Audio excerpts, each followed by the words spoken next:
Okay, today we're gonna be watching top 7 great versions of hated cars. So this is a video from Top. I think the channel is called Top TV. This is one of those channels, the gem channels, which every time they post a video you just wanna watch. I always watch this channel. So today we're gonna be reacting to this video, and I want to guess which car is gonna bring up in this video.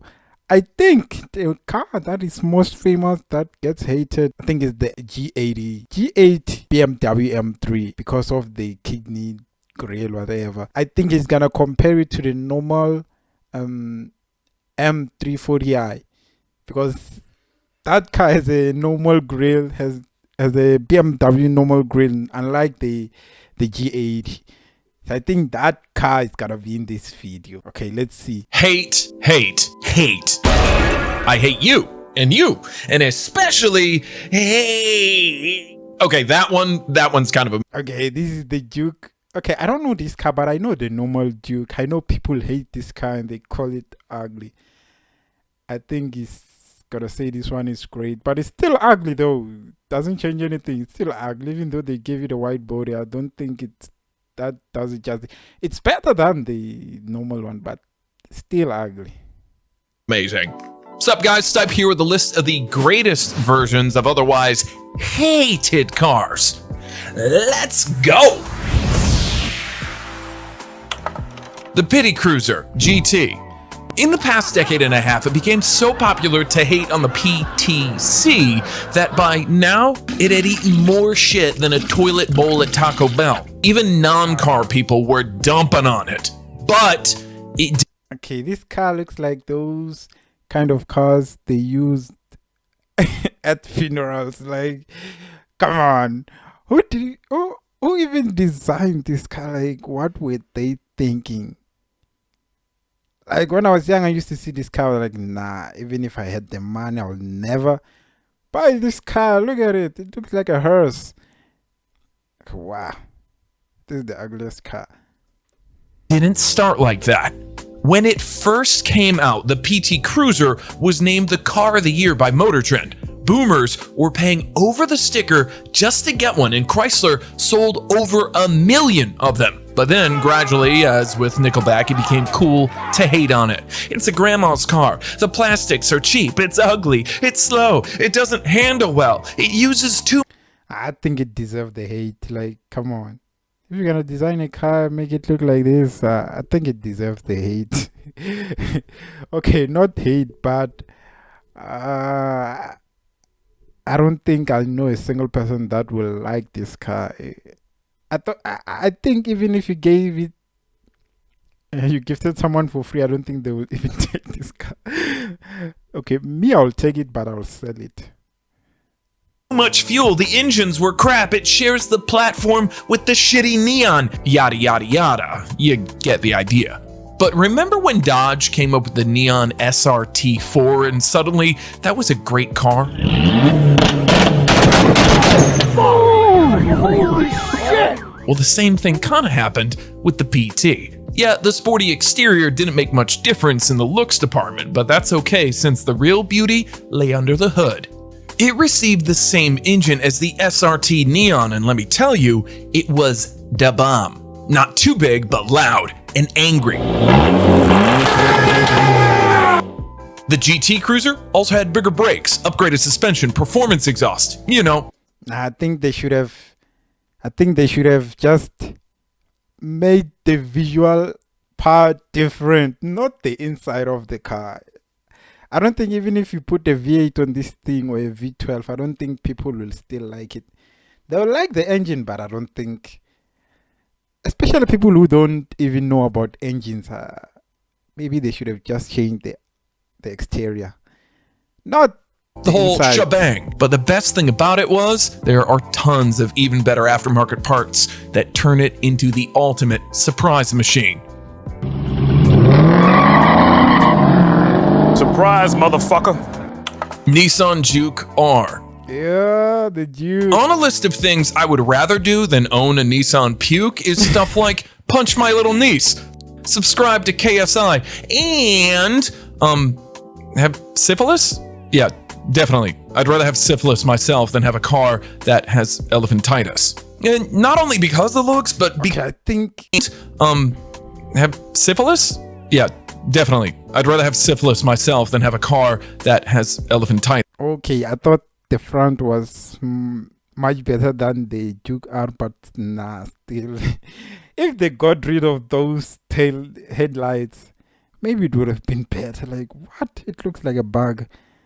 Nah, this is an ugly car. Yes. And not only because of the looks, but because a small crossover SUV is everything that's wrong with cars today. Not even the hot Nismo version would make me change my mind. Wow, there's a Nismo version. What? Nissan were really trying hard to make this car desirable. What? A Nismo version for an SUV. I didn't know this car existed. Like, what? But it's still ugly though. But there is one that would. The R, the only Juke that's... Oh, okay. But my problem is with the front of the car. But okay, from the back, definitely improved. It's like a whole new car. No joke. Wait, peel doesn't have a away roll that cage. massively flared body, and underneath you'll find a full-blown GTR. Not in a way that they gave it its Wow, a V6! And it definitely looks like the GTR. I heard he's about to say the GTR engine. It looks like the GTR engine and all-wheel drive, but in a way that this really is a GTR, just shortened and with a little Juke body on top. That changed a few things. Being taller and shorter made the handling more twitchy, and despite all the wings and other aero appendages, it still wasn't very aerodynamic. So the top speed was just What? 155, but who cares V6? about that when smoking supercars at traffic lights is so much more fun. Oh shit. At first, the R was just a fun prototype built for the Goodwood Festival of Speed. I don't think it's no longer impressive to beat a supercar with a non-supercar car. I don't think it's, especially in this era of electric cars, the Teslas are faster than most hypercars in a straight line. So I don't think it's that impressive now. Okay, maybe on the Juke it's impressive, but not on the electric cars. But soon, bored rich guys started waving money around at Nissan, begging to buy one. So Nissan obliged 6 times. And that was all before a second version with even more power was Wow, okay, this one is different from the front. Okay, this one is different. But still, those headlights, those circular headlights are the ones which are ruining this car. I think the only car that has this kind of headlight that it suits it, I think it's the Alpine. Yeah, I think that's the car. This one, no, it doesn't work. On this one, the 2.0, it works a little bit, but it's still ugly. But I don't think this, okay, it's still ugly, but, okay, it's not ugly. Okay, if I can just ignore the circular lights, it's not ugly. announced. Ugh, indeed. Trans Am 20th anniversary. Calling the 3rd gen Firebird a hated car is a bit of a stretch, but so is calling it a muscle car too. In its base form, this supposedly raunchy, hairy-chested, bare-knuckled performance car took nearly 20 seconds to reach 60. It's so slow that you'll be visibly older by the time you reach that number. How old are you? I'm 15, Mr. Bennett. Motherfucker, you look 30. That's because the base F-Bird has a miserable 2.5-liter straight 4 also found in the Grumman LLV mail truck. But it's not like the full fat 5.0 V8 made much of a difference either. Clearly, just making the engine bigger wasn't working with the malaise era, so Pontiac turned to Buick for help.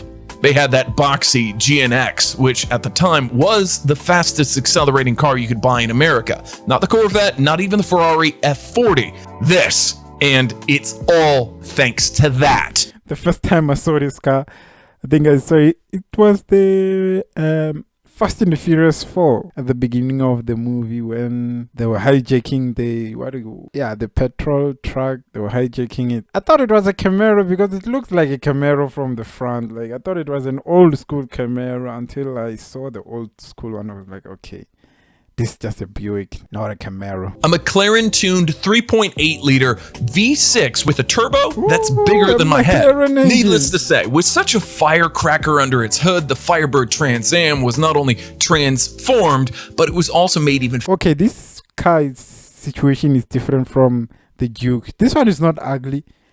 So obviously people will like it when it has a bigger engine.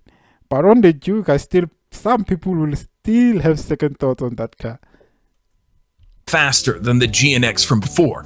Probably had something to do with having less weight and more streamlined body. These TTAs were only offered in white bodies with a Trump-colored interior and only during 1989, which was the 20th anniversary of the Firebird model. Also, fun, weird historical fact, it was only sold to people who were rocking a mullet. Probably. Either way, a rare gem from a time when all the other American performance cars were... This kind of reminds me of that series called Knight Rider. Is this the same car or I'm just... it looks like the same car from Knight Rider. practically vegans. AMC Gremlin XR. Okay, Compared to now it's just mentioning boring cars.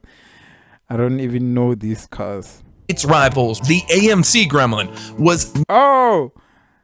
I recognize this car from the movie Cars. I think it's Cars 3. Is it the one which has spy cars and everything?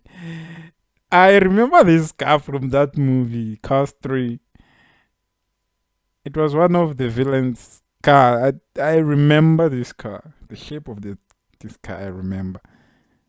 not such a bad car, but when you learn that those rivals were the deadly Pinto and the Nazi wagon developed some 30 years earlier being the best pick, doesn't necessarily make it a great pick.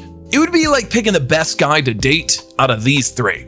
It also didn't help that the Gremlin was hella ugly. Tiny back windows, the sharp sliced ass, and an extremely long hood looked good on the concept, but here, somehow it all just went wrong. And sure, you could get a 304 V8 option, but as a whole, this car still had fewer fans than Yoko Ono. However, those who know that there is one very special version that is worth getting excited about. The Gremlin 401 XR. 401 as in 401 cubic inches. Only 22 have ever been made by the guy who ran the AMC dealership in Arizona. Mike Randall was his name, and he loved to go. Ooh, this one looks kind of cool. I think if you want to make a car popular, you definitely have to make it beautiful from the outside, because even if you make it okay, but nowadays people are hating on cars even though the outside is beautiful and then the inside, the engine is not what they are expecting. Just like the Ferrari F50, not 50, F80. The car is still beautiful from the outside, but because it has a V6 engine, people are hating on it. But I think on me, it's the opposite. If the car is ugly on the outside, it doesn't matter what it has on inside the engine. Racing. Somehow he convinced AMC to send him 24 other high-output big balls V8s so he can plump them into a Gremlin and create the craziest dragster ever made.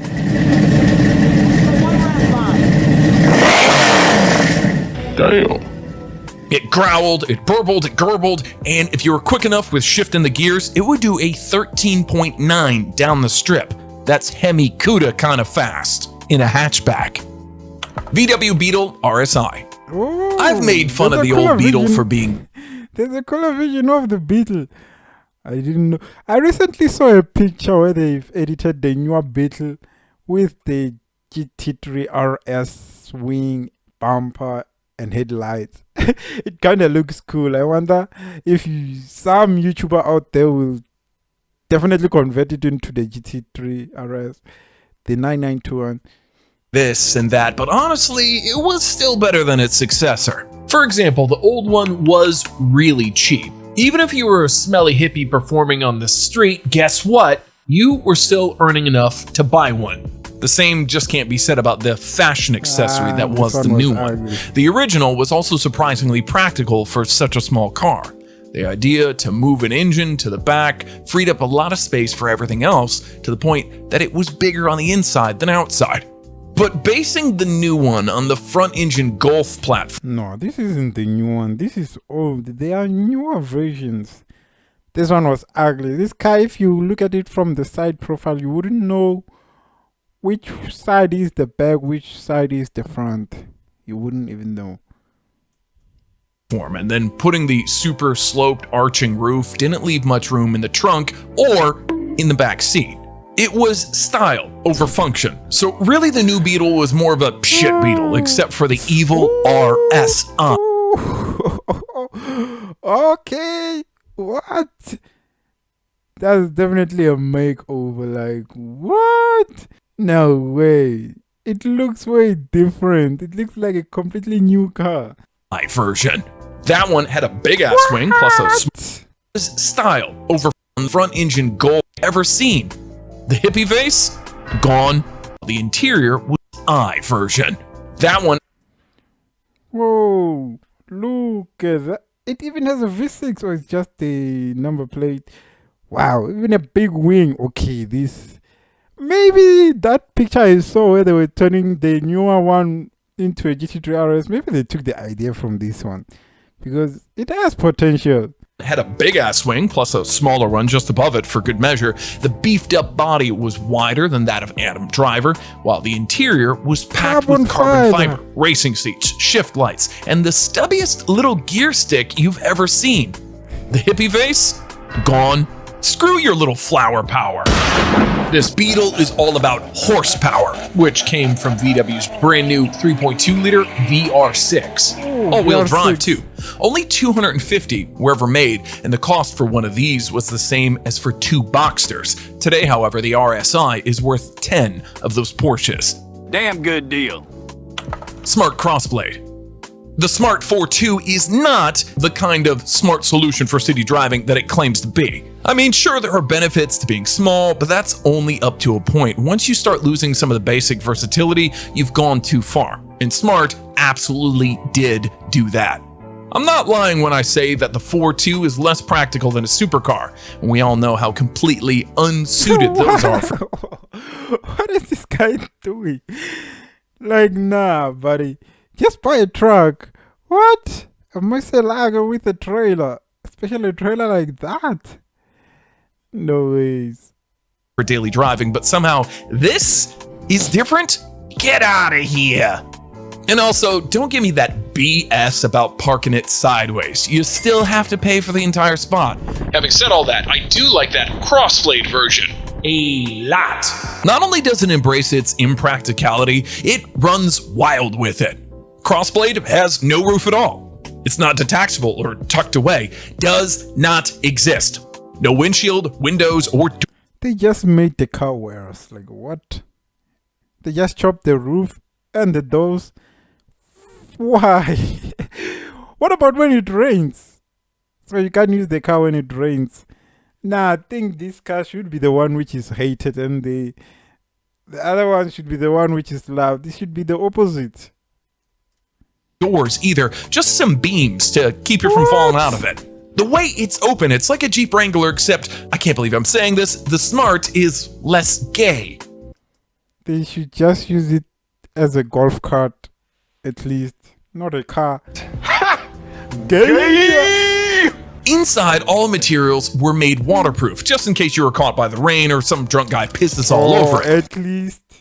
At least there's some measurements taken with the rain, because another story for another time, perhaps. In short, the Crossblade is not a car, but a hop-in toy for when the day is sunny, and you just need some dopamine. Now, before I reveal my number one, here are 3 more great versions of shit cars. Know what they are? Countryman. No, yes, that's definitely the Countryman. I don't know the others, but this one, the red one, I think that's the That's a Dodge. Write in the comments if you guess them. And at number 1, Signet V8.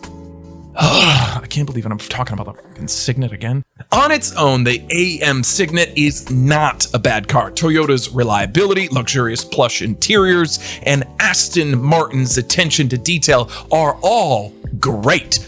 But compared to the car that spawned it, it's easy to see why everyone rejected it. I don't care how nice the paintwork is or how soft the seats are. This can't cost 3 times. Okay, the hate is justified on this car. They just rebadged it, so I think it's justified.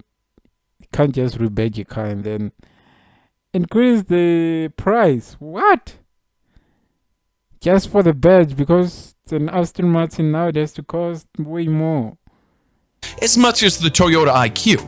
Needless to say, the Signet failed to sell, so after just 2 years on the market, it was taken behind the barn and put to rest. But then in 2018, some unknown rich guy approached Aston's Q division with the dumbest idea. It has to be always some rich guy making all the cool stuff.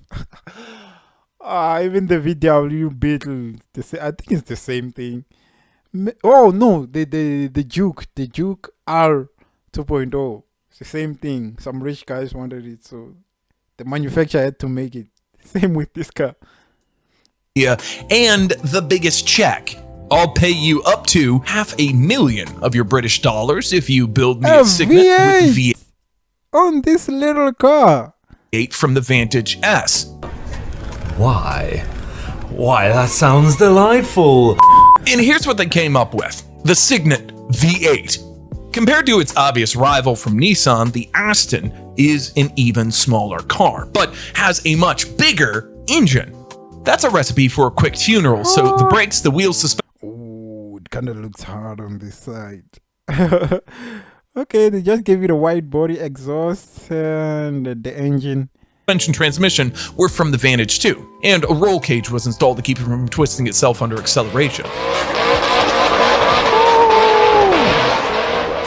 But the rest is still that Toyota microcar. Needless to say, the result was insane. Not quite as fast or as powerful as the Juke-looking GTR, but somehow I doubt that the buyer wanted the ultimate track car out of this anyway. He just wanted to scream.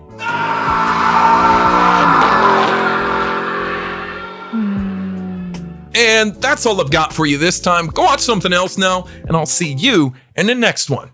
Cut! Bye. Okay, if you want to watch this video, I've already put it in the link in the description. The link in the description if you want to go ahead and watch it without any disturbance. This was a cool video. Most of the cars, I thought maybe he's gonna mention the newer cars, not the old cars. But okay, I was expecting the newer cars, not the old ones, the unknown ones. Like, they are not even that popular. Okay, bye.